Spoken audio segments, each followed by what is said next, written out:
Le fils était conscient des difficultés qui l'attendaient. Il n'était pas dupe. Il savait qu'il venait de passer un pacte avec le diable.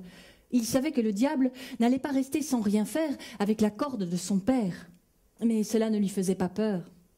Au contraire, il attendait du diable qu'il le pousse dans ses derniers retranchements, qu'il fasse remonter à la surface toutes les parts de lui-même, même les plus sombres.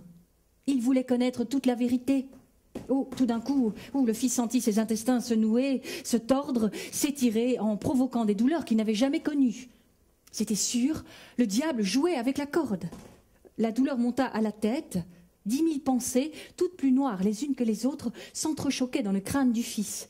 Son cerveau se tortillait comme un serpent enragé, prêt à se mordre lui-même. Sa raison n'était plus qu'une frêle barque, ballottée dans l'immensité de lui-même. Mais il ne sombra pas.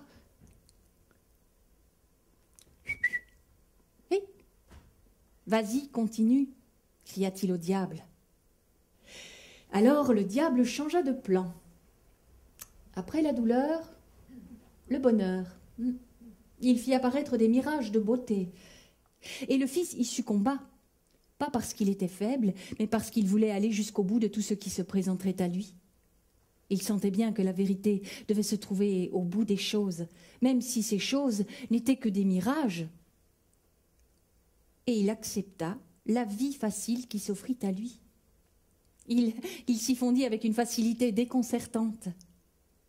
Et au bout du compte, malgré toutes les illusions qu'il traversa, il crut découvrir l'âme sœur, Élise.